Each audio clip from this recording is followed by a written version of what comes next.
Transition, ou l'art de valoriser vos transitions professionnelles, quel que soit votre âge et quel que soit votre secteur d'activité.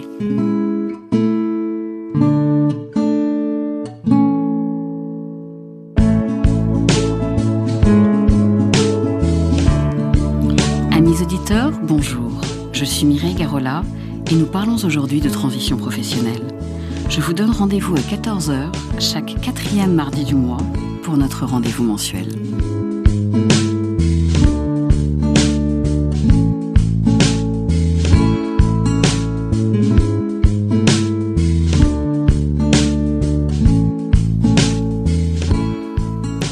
Mon invité aujourd'hui est Maître Hugues de Poncin, avocat spécialisé en droit social. Hugues, bonjour. Bonjour Mireille. Vous avez prêté serment en 2000 et vous êtes diplômé d'un DEA de droit social ainsi qu'un DESS de création reprise de développement de PME. Vous avez travaillé en entreprise, chez PSA, et au sein de la DRH notamment, puis en cabinet, notamment chez Andersen Legal, puis Auguste Debouzy. Enfin, mais je ne vais pas donner tout votre curriculum vitae, vous avez enseigné le droit pendant plusieurs années à Paris-Dauphine. Le sujet que j'aimerais évoquer avec vous aujourd'hui, c'est un sujet qui, moi, en accompagnant mes clients, me pose beaucoup de questions, qui est celui de l'impact des ordonnances Macron sur la négociation des départs, notamment de cadres, que ce départ soit voulu ou que ce départ soit suivi. Alors, le droit du travail a été clairement, profondément bouleversé cet été.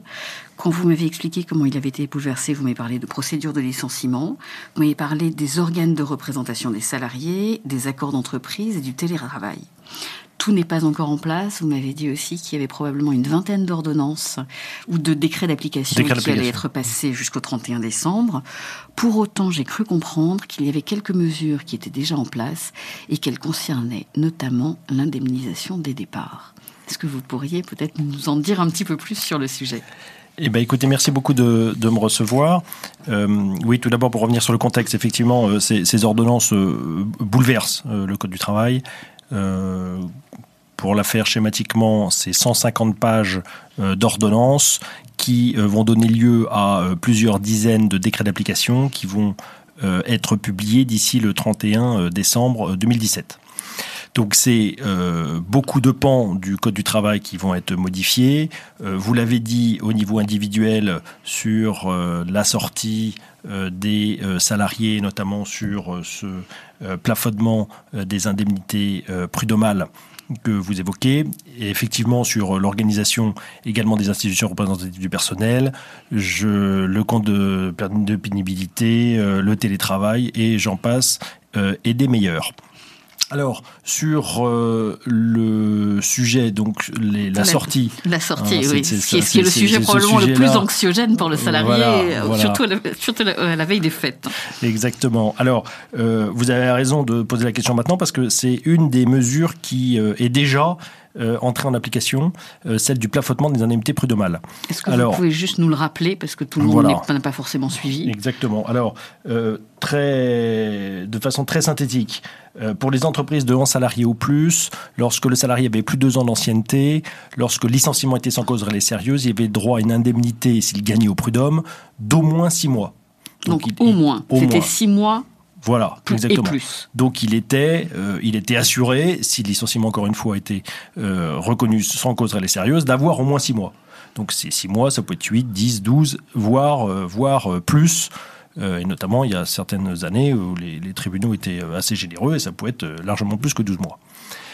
Le législateur vient de modifier, et Macron vient de modifier via ses ordonnances ce système-là, puisque dorénavant, il y aura un échelonnement des peines et des dommages et intérêts avec un minimum qui est fixé et un maximum. C'est-à-dire que le conseil de prud'homme sera limité à une condamnation prévue entre un minimum et un maximum. Je vous prends un exemple. Oui, quelques exemples d'échelle. 4 ans d'ancienneté, par exemple. pour les entreprises de 11 salariés ou plus, le Conseil de prud'homme sera limité à une condamnation entre 3 et 5 mois de dommages et intérêts. C'est-à-dire concernant le licenciement, encore une fois, il ne pourra pas donner moins de 3 mois, mais il ne pourra pas donner plus que 5 mois. Donc, on voit bien que la philosophie n'est plus vraiment la même. Je reprends un autre exemple. La philosophie de la négociation, oui. Exactement. Je reprends un exemple. Pour 10 ans d'ancienneté, le minimum sera 3 mois et le maximum sera 10 mois. Pour quelqu'un qui vient de rentrer dans l'entreprise et qui, par exemple, ne passe pas... Je ne dis pas passe pas sa période d'essai, mais est utilisé sous forme plus ou moins correcte de management de transition pendant 1 an et à qui on dit tout d'un coup, vous partez. Alors, il se passe quoi là aussi, c'est prévu. Lorsqu'il a moins d'1 an d'ancienneté, au maximum, il peut avoir 1 mois de dommages et intérêts. Pas beaucoup. Hein. Non, c'est assez peu. Et lorsqu'il a 1 an d'ancienneté, c'est minimum 1 mois et maximum 2 mois. Donc, c'est effectivement peu. Maintenant, il va falloir faire avec. Bien sûr, c'est passé dans la loi. Réfléchir. C'est applicable depuis plus d'1 mois. Alors ça y est, oui, absolument. C'est rentré en application. Tout le monde ne l'a pas complètement intégré, les DRH non plus, de ce que j'ai vu pour l'instant. Est-ce que ça s'est déjà traduit par une inversion de tendance ou une façon de négocier différente, vous qui êtes en droit social et qui accompagnez soit les entreprises, soit les particuliers? Oui, forcément, parce que les entreprises et les particuliers, on est obligé de les informer sur l'état du droit et donc sur leur risque en cas de contentieux qui va devant les prud'hommes. Donc, obligatoirement, on les informe de ces nouvelles dispositions.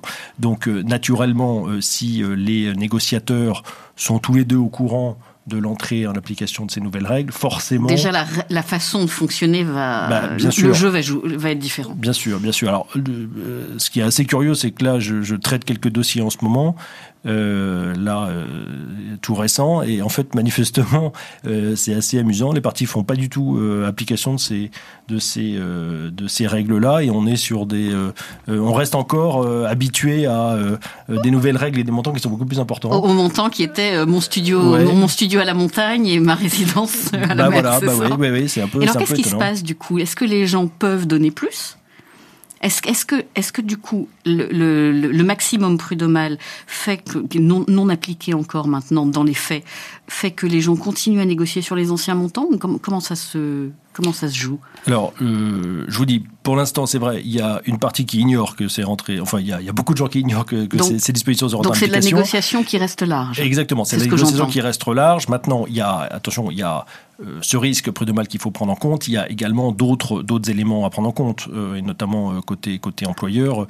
Je vois, par exemple, là, en ce moment, je suis en train d'accompagner un salarié qui vient d'obtenir pour à peine 1 an d'ancienneté 12 mois de dommages et intérêts. En l'espèce, la société veut absolument garder et s'assurer de la confidentialité des informations détenues par la salariée. Sûr. Et donc, elle est obligée de jouer plus autrement. Exactement, sur d'autres critères. Il y a d'autres éléments qui rentrent en compte, heureusement, dans le cadre d'une transaction pour apprécier le montant qui sera versé aux salariés. Donc ça veut dire que la négociation de sortie n'est pas définitivement enterrée?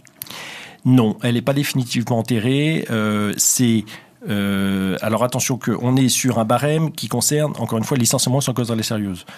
Ça n'empêche pas que sur d'autres, le salarié pourrait s'appuyer sur d'autres demandes pour étoffer un petit peu ses prétentions. Qu'est-ce que ça pourrait être, justement? Par exemple, ça c'est des choses qu'on n'a pas vues beaucoup jusqu'à maintenant, puisque la cause réelle et sérieuse était suffisante. Exactement. Alors, sur le temps de travail, bien entendu. Oui. Sur les heures supplémentaires, là, il va y avoir.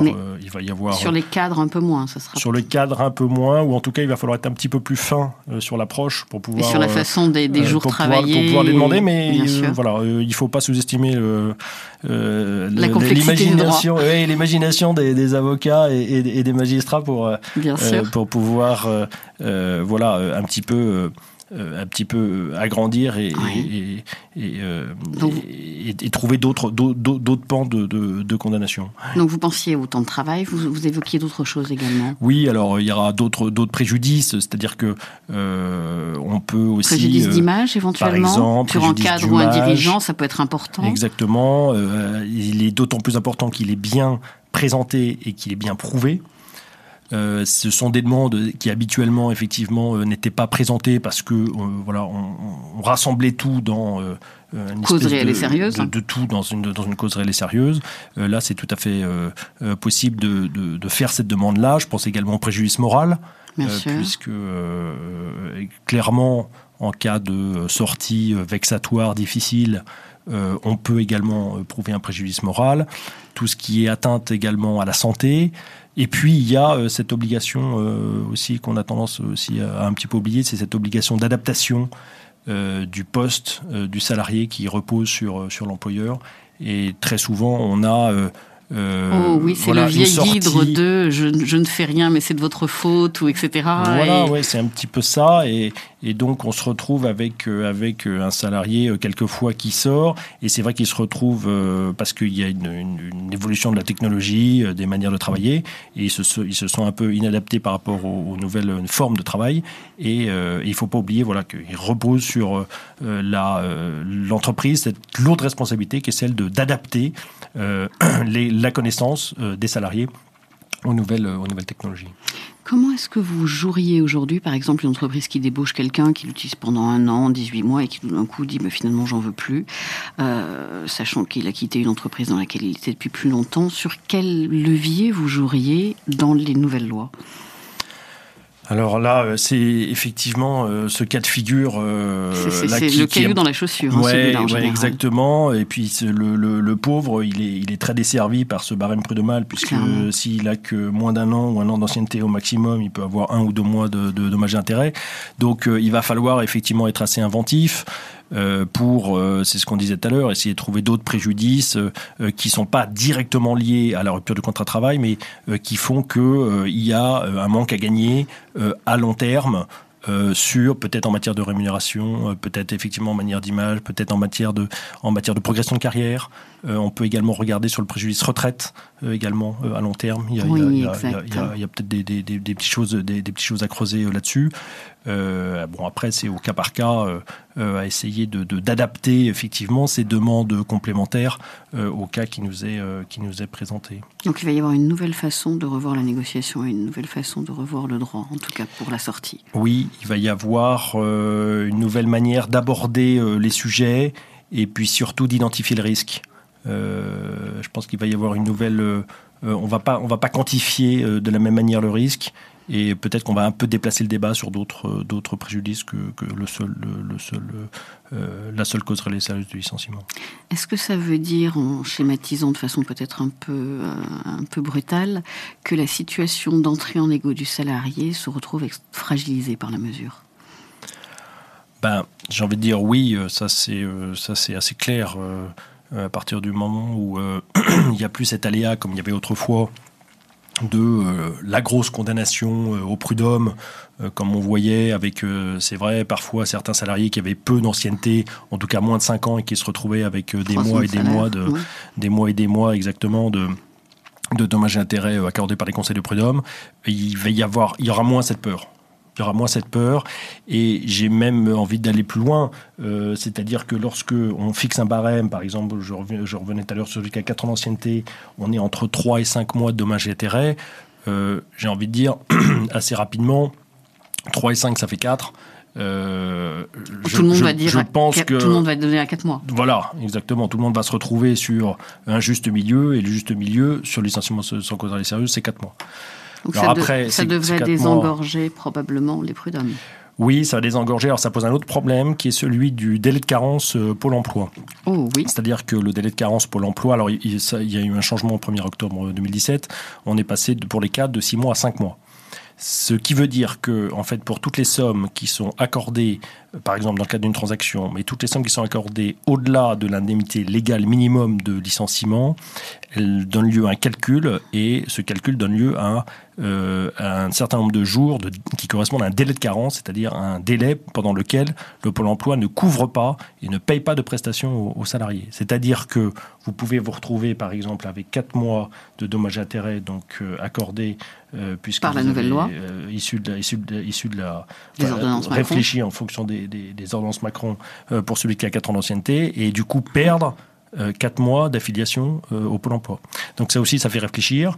Peut-être que la négociation a, dans beaucoup de cas, moins d'intérêt, encore moins d'intérêt qu'elle n'avait qu'avant, c'est-à-dire que les montants sont moins importants et en plus, ils sont, entre guillemets, mangés par le délai de carence. Donc, voilà. Donc, ça aussi, c'est un élément à prendre en compte dans la réflexion. Est-ce que le salarié, en sortant derrière, est sûr d'avoir un emploi ou au contraire, il est à peu près certain d'être dans un régime sans emploi, de se retrouver sans emploi et donc sans revenu.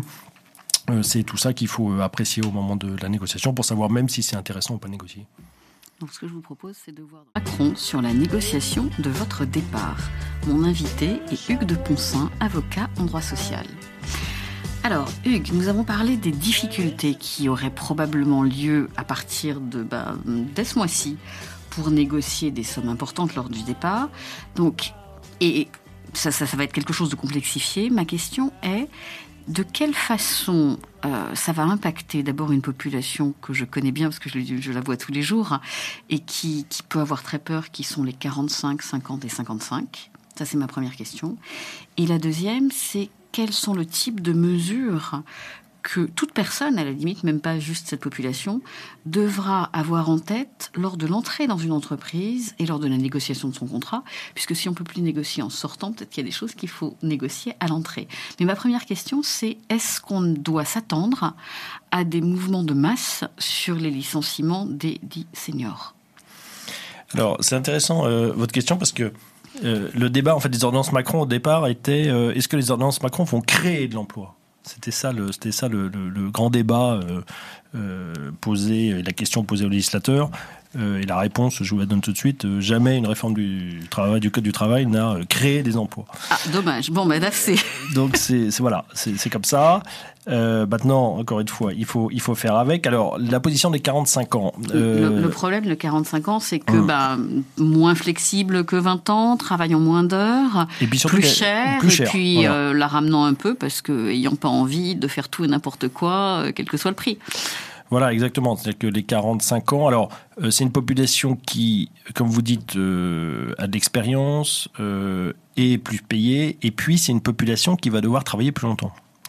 Oui, c'est vrai. On va avoir les ordonnances Macron, et puis après, puisqu'on a bien aimé... On va travailler sur la retraite. On va travailler sur la retraite. Exactement. Mais vous reviendrez peut-être. C'est possible. Ça va être un nouveau champ de réflexion. Et ce qui est sûr, c'est que les 45 ans vont pas y gagner. Ils vont au moins travailler plus. Hein. Ça c'est clair. Donc cette population-là, elle est en plus un petit peu défavorisée parce que les quinquas ont perdu un peu de droit au chômage. Jusqu'à il y a quelques mois, tous les quinquas avaient droit à 3 années de chômage. Maintenant, les 50 et 52 n'ont plus que 2 ans. Et je crois les 52 et 54 ans n'ont plus que 2 ans et demi. D'accord. Donc déjà, on les a un petit peu rognés. Exactement. Oui. Et peut-être que dans les prochains mois, dans les prochaines années, on va encore rogner. Donc voilà. Donc effectivement, ils sont un petit peu défavorisés et un petit peu moins à l'aise. Surtout, ce qui se passe, c'est qu'avec donc ce barème prud'homal aussi dont on vient de parler, leur sortie coûte moins cher. A priori. Voilà. Bien sûr. Ça, il faut être tout à fait objectif. Alors maintenant. Pour cette population, encore une fois, la loi, il faut faire avec. Il faut regarder les choses de manière positive. C'est clair qu'il faut avoir en tête que s'il va y avoir peut-être des sorties facilitées de personnel, en face, il va y avoir des rentrées également. Hein. Ça, il faut se le dire. Donc, le marché, vraisemblablement, va être fluidifié quand même quelque part. Bah oui, bien entendu. La deuxième chose aussi qu'il ne faut pas oublier, c'est que le marché des cadres, en ce moment, se porte bien. Le marché a besoin les entreprises ont besoin de cadres. Parce qu'on a tellement joué avec des portions congrues pendant les 7 dernières années qu'effectivement on commence à avoir besoin d'une respiration. Il y a peut-être de ça. Il y a également une économie qui va plutôt moins mal, avec une croissance qui repart. Donc voilà, il y a une conjonction de phénomènes qui fait que je pense que vous devez le voir encore mieux que moi dans vos activités de conseil et de coach. On a une situation qui va moins mal qu'avant. Oui. Et puis, on a un troisième élément qu'il faut prendre en compte, je pense, dans la réflexion de toute cette catégorie, à laquelle j'appartiens d'ailleurs, qui est la situation en France où il y a quand même pas mal de pans d'économie qui manquent de main-d'œuvre. C'est vrai. Et s'il manque de main-d'œuvre, il manque de cadres. Moi, je vois autour de moi, ma famille travaille un peu dans l'agriculture, voilà, on manque de main-d'œuvre. J'ai des proches qui travaillent dans la viticulture, on manque de main-d'œuvre. J'ai des proches qui travaillent dans la pharmacie, on manque de main-d'œuvre. Moi-même, je travaille en avocat en droit social, j'ai du mal à recruter des collaborateurs en droit social. Donc voilà, il y a les informaticiens, pareil, on en manque. Donc voilà, il y a beaucoup de il y a une mauvaise affectation des ressources. Oui, manifestement. Les médecins, on en manque aussi. Donc voilà, donc il y a quand même des secteurs qui ont besoin de main-d'œuvre et dans une réflexion de gestion de carrière à long terme. Ça va fluidifier que les gens risquent de venir chez moi avec comment continuer votre deuxième partie de carrière ailleurs. Il va y avoir ça. Et puis il va y avoir également peut-être un rapport de force qui va s'inverser, c'est-à-dire que dans certains métiers, les compétences sont tellement rares que les salariés vont peut-être être aussi en position de force.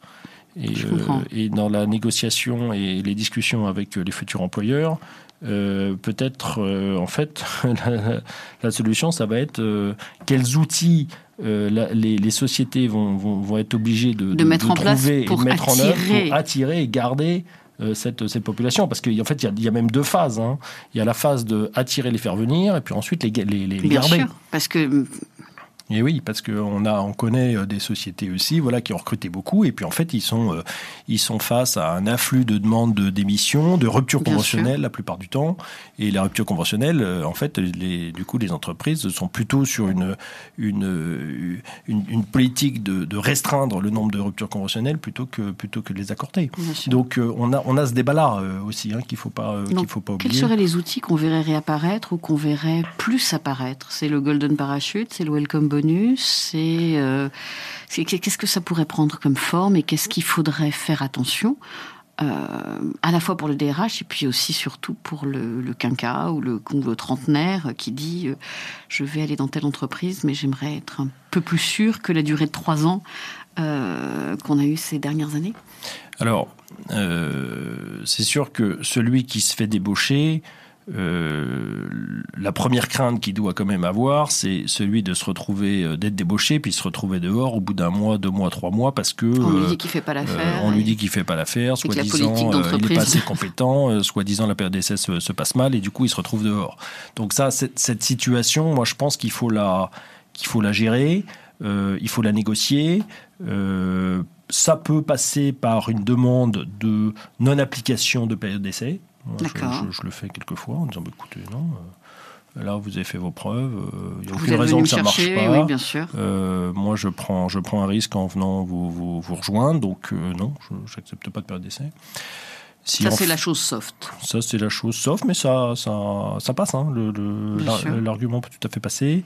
Ça peut passer, comme vous le dites tout à l'heure, un Golden Parachute, en disant, écoutez, moi, pendant la période d'essai, si jamais ça se passe mal, je veux pouvoir repartir avec un certain nombre de mois qui me permettront d'avoir un salaire pour moi et ma famille. Exactement, qui m'assureront, moi, des lendemains un peu plus faciles, et puis qui vont un peu réparer le préjudice que vous me faites subir. Hein, ça peut être ça. Ensuite, ça peut être au cas par cas des plans soit d'évolution, de gestion, de commission également. Et puis ensuite, il y a plein de méthodes de rémunération un peu plus complexes, comme les actions gratuites, comme les stock options, enfin tout ça. Qui seront des façons de fidéliser d'un côté et de l'autre. Bien sûr, et puis qui sont actionnées, qui sont actionnées si le salarié reste en poste. Donc en fait, tout le monde y gagne. Et ce sont sûrement des méthodes de rémunération qui sont intelligentes et qui sont gagnant-gagnant. Donc on va devoir repenser nos contrats de travail. Donc il va falloir repenser effectivement les contrats de travail, bien les lire, bien les relire, bien négocier, être un petit peu imaginatif. Il va y avoir un élément qui va aussi rentrer en compte, c'est à cause de la montée en puissance de l'accord collectif. C'est-à-dire qu'on va avoir une catégorie d'accords collectifs qui est créée, ou en tout cas réaménagée fortement par les ordonnances Macron, qui sont les accords emploi. Les accords emploi, ce sont ces nouveaux accords d'entreprise qui, pour...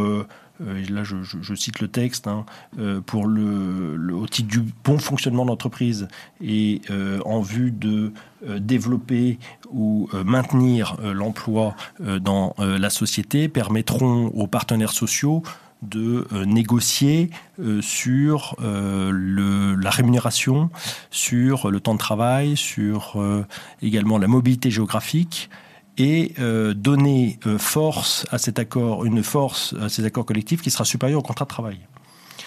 Donc là aussi, ça va un petit peu modifier la négociation et puis l'échange, c'est-à-dire que c'est plus le contrat de travail qui sera roi. C'est quelque chose d'autre et au-dessus. Voilà, également. Donc il faudra faire très attention à ça. Exactement. Il faudra se renseigner avant. Et sur le contrat de travail, et sur la convention collective applicable, et effectivement sur les accords collectifs. Ouais, les accords collectifs et les accords d'entreprise applicables dans l'entreprise. Ça, c'est pareil, c'est une nouvelle disposition des ordonnances qui va rentrer en vigueur là dans les mois qui vont venir. Donc, il faut être un petit peu prudent à ce stade de la négociation. Et donc, il va falloir qu'on regarde en amont comment on rentre dans une entreprise, ce qui va être probablement le sujet d'une autre émission. Hugues de Ponsins, je vous remercie pour ce moment de partage. C'est moi qui vous remercie. Amis auditeurs, je vous retrouverai toujours avec le même plaisir le mois prochain.